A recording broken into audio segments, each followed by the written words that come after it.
Hey guys, just finishing up my makeup. Wanted to share a couple of stories with you while me and my son are playing hooky today. And I'm just looking for my eyeliner for the waterline. Oops. You stay. So one of the stories I wanted to share, because somebody asked about like paranormal experiences lately, and I haven't really had too many, to be honest with you. Okay, checking Facebook. And one of them, I'm going to put more eyeshadow down there. One of them was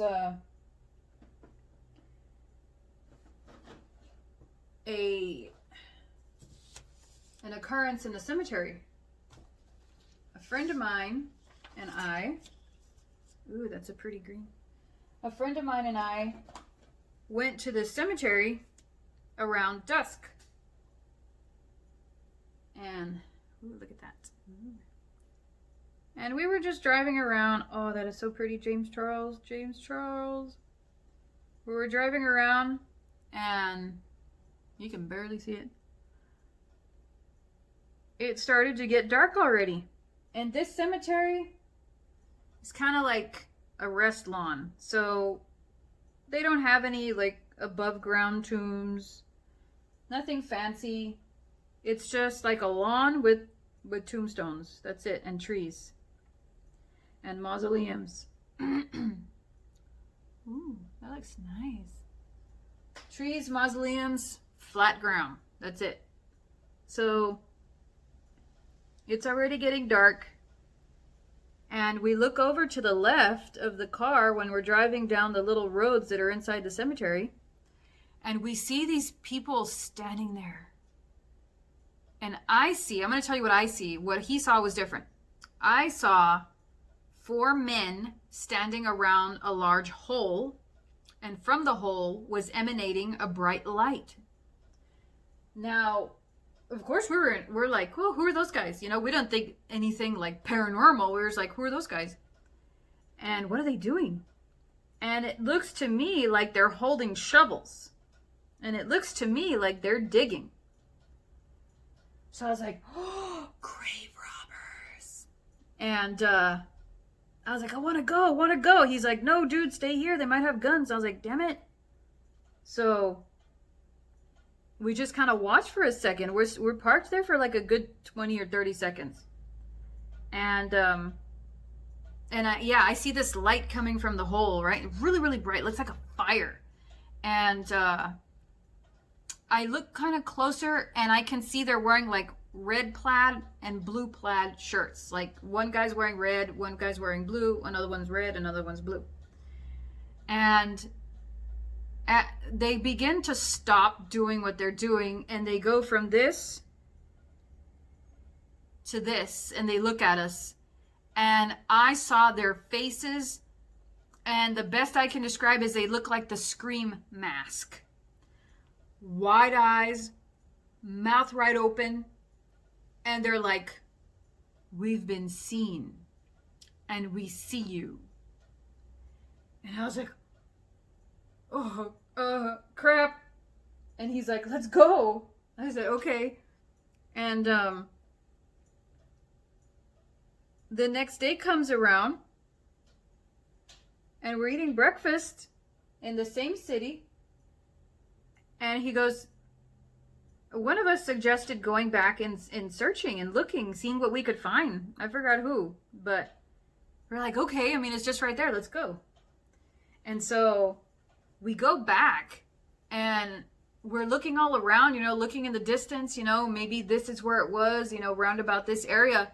And we're expecting to see like a big hole or something, that like was dug in or moved around, the dirt shuffled, something. And we don't see anything. All we see is this pile of dirt that has been hardened over months. Like there's no signs whatsoever of any wear and tear on that pile of dirt. And it's the pile of dirt that they used to cover the new graves. It hadn't been touched. which in itself was weird because, you know, they're constantly burying new people there. So we're like, where is it? Where was it? So it was at that point that it was kind of embedded in us that what we saw was supernatural. And he believes it to be the beginning of a procession. A procession is like the procession of the dead. It's like when they're collecting the souls to go to the next life, basically. You know.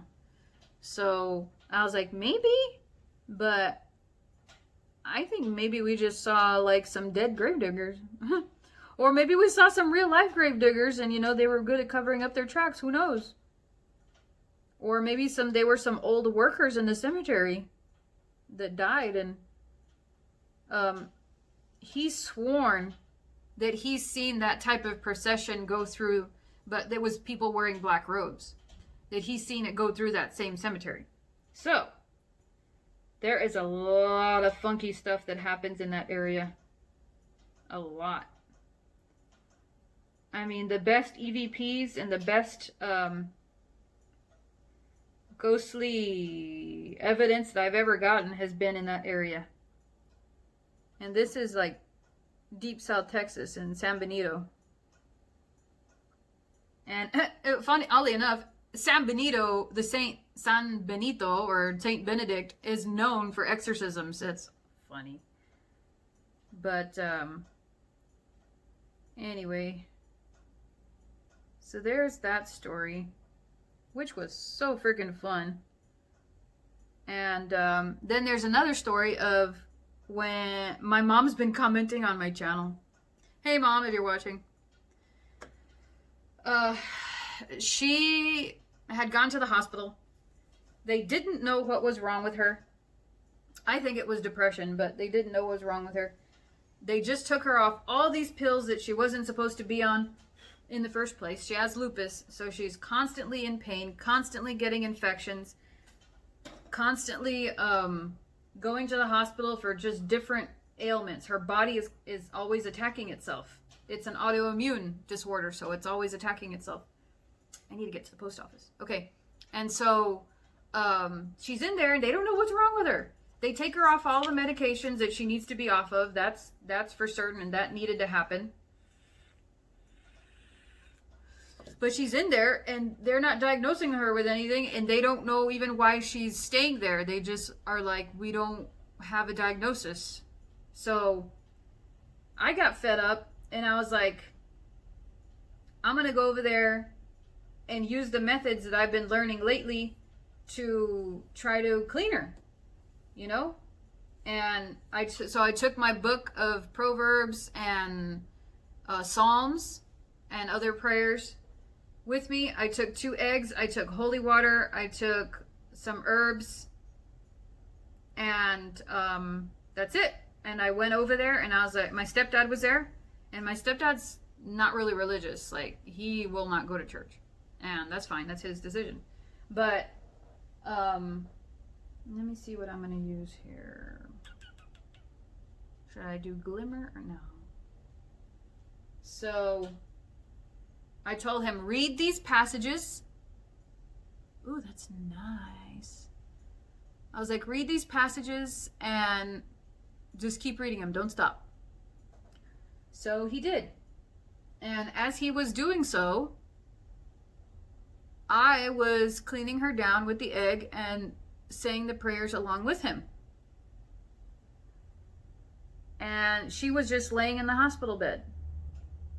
Just kind of, you know, there and listening. So after a minute, you know, she's pretty much covered in herbs. Looks all right. After a minute, she's just covered in herbs and wet from me sprinkling her with holy water. And my stepdad keeps looking at me like, am I done? Am I done? And I'm like, no, keep going. And I cracked the egg into one of the hospital cups. You're supposed to use a clear crystal cup, but all I had was a hospital cup. and it was clear, and that egg was gray. I had never seen an egg cracked open like that was gray. But the water was like a grayish, smoky, filmy color, and I've never seen that before. And I was like, oh yeah, we pulled some stuff out, or even if this egg was going to be filmy like that, it's indicative of sickness. So I was like, yep. And so I always heard that if that happens, do another one. So I grabbed the other egg. Fortunately, I brought two. And that one, after I cracked it, was clear.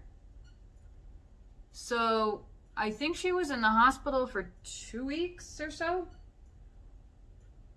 And after that, the next day, she got discharged.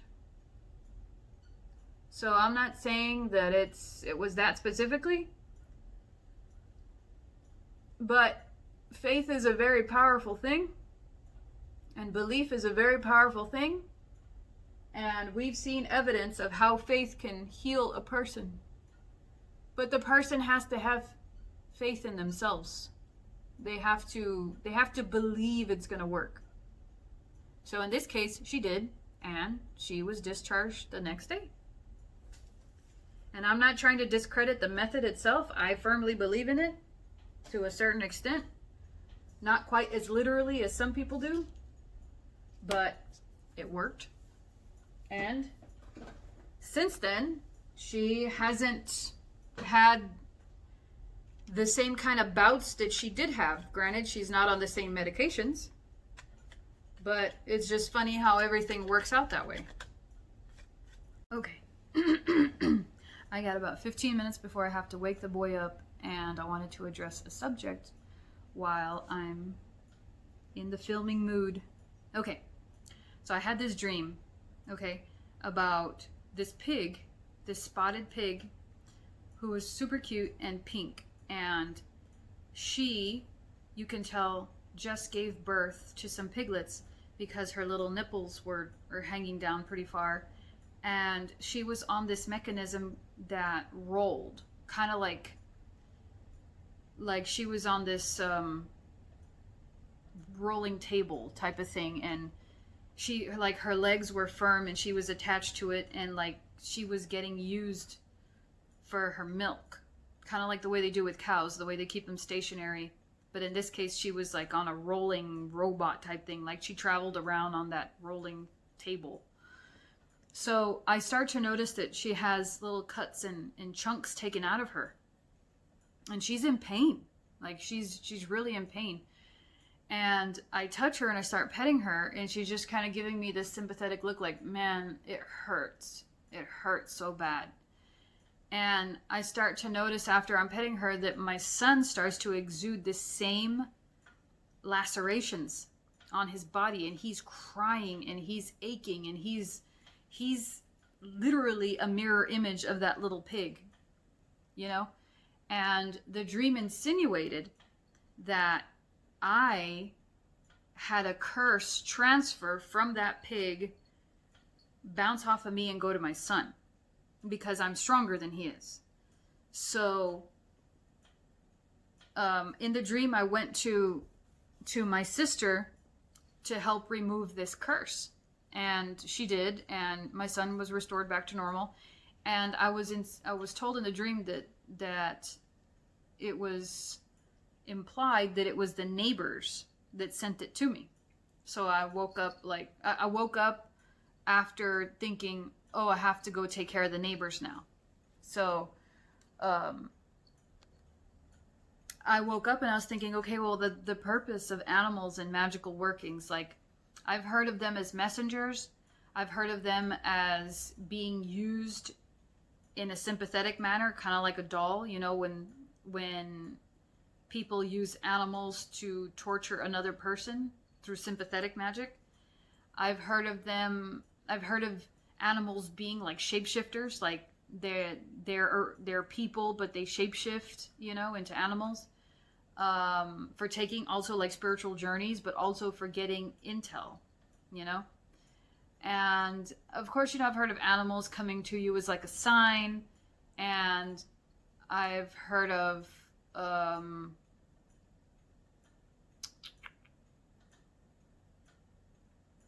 animals being a container for malefic energies. But I've never heard of an instance where an animal is sent to transfer.